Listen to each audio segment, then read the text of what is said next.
What's going on, guys? This is Bruce Matson, your host. Show has no name yet. We're moving right along, though. As you can see, I made some changes, testing out some new hardware with the camera setup and all that jazz. I sound a little different due to the audio, but it's all good. We're working on things, and we're working towards the NFL draft. Even though it's December, Christmas is now in the rear, but we gotta get ready for those rookie drafts in the spring. It's Dynasty Fantasy Football. It never sleeps. It's 365, and we got to keep working. And I've been grinding the tape, like always, the numbers, like always. And I watch this thing all year long, 365 days out of the year. Grinding tape, working the spreadsheets. I'm doing it all for you guys. And who I want to talk about today is Javonte Williams, running back from North Carolina, junior, and this guy's a baller. And he is usually within the top 3 of most people's ranks.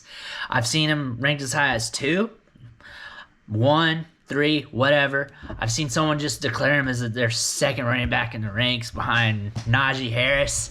I don't really debate it. Wherever you want him at. The way I look at these running backs, you got ETN, you got Harris, and you got Williams, is they're just different flavors. So whatever you like out of your running backs, you just got to go with your guy. You never want to go with consensus ranks anyway. Consensus ranks usually have their landmines if you look at it like that. And getting your guy, especially when the value's close, is always the best practice. And if Javonte Williams is your guy, then get your guy. And I like Javonte Williams, and I'm going to let you know why today. But first off, right now, he has 1,140 yards on the season, 19 touchdowns, just straight blown up. Looks like one of the best backs in the nation right now, and there's really no debate about that. On tape, he checks out. He has improved from 2019, but when you go back and look at him from the previous year, he looks like a baller there too.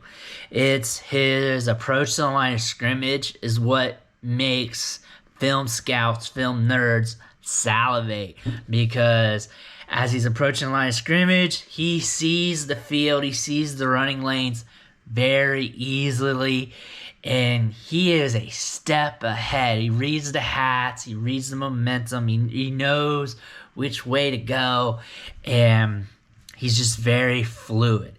And then on top of that, when he's seeing the holes, things go awry or something happens, he moves laterally so well that he gets out of danger or is able to create that little extra space or find that crease that he needs to get the extra yards. And then once he gets to that crease, this is where the fun happens. This is where he gets in beast mode and just storms through the hole. And at the point of contact, he even charges up and runs through guys. This is a dude who runs through faces. If you like old school football, if you like aggressive running backs, Javonte Williams is your dude. He is aggressive in the open field. He's aggressive right when he gets the ball in his hands. And then he's very elusive too. Like low-key elusive. Like he moves laterally well. He can find holes to the right or left of him. And he sees the field good, and he's tough to tackle. And that creates an extra dynamic to his game, because after that, he can also be a power back. And the cool thing with him, for a fantasy football standpoint, is not only is he getting you the extra yards because he's aggressive with every time he touches the ball, and he fights at the point of contact to run dudes over to get that extra inch, but he can also catch the ball in the backfield.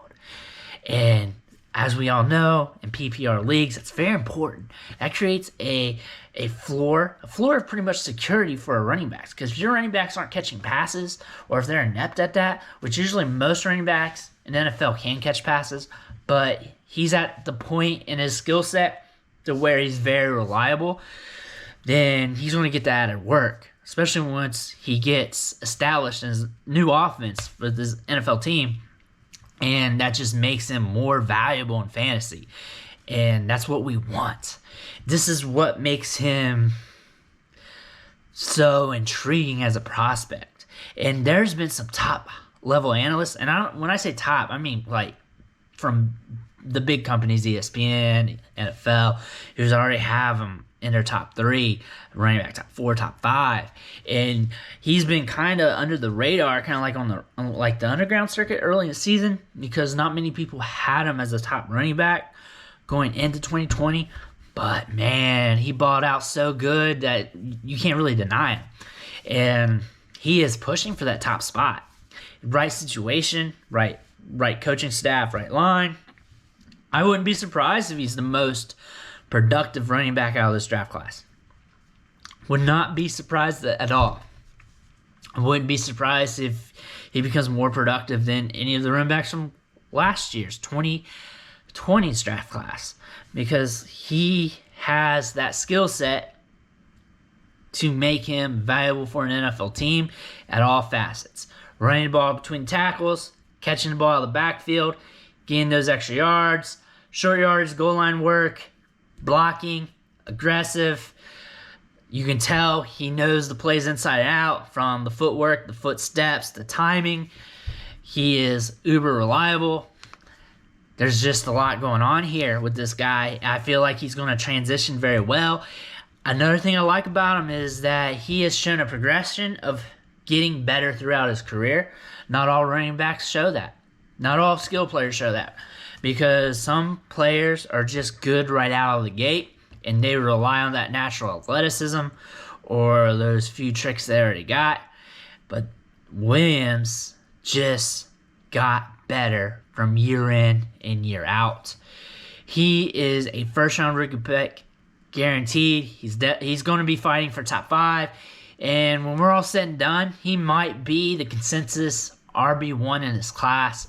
I know it sounds crazy to say now, but he has Travis Etienne and Najee Harris to compete with. When we talk about draft capital situations, and we mix all that into a bag, and his skill sets and talent, then it's quite the possibility he becomes the consensus RB1. You cannot rule that out. If you have not gotten the chance to see Javonte Williams, say you haven't been watching college football this year, or you're just a casual fan of college football, that I understand, just hit up YouTube, type him in. Just type in Javonte Williams and search his highlights. You can watch some of his cut-ups if you type in Javonte Williams versus, and then all those games will show up if you want to see him from play to play. But I'm telling you, you're going to come back impressed. If you do that, make sure you hit me up in the comments. Tell me what you see, what you like.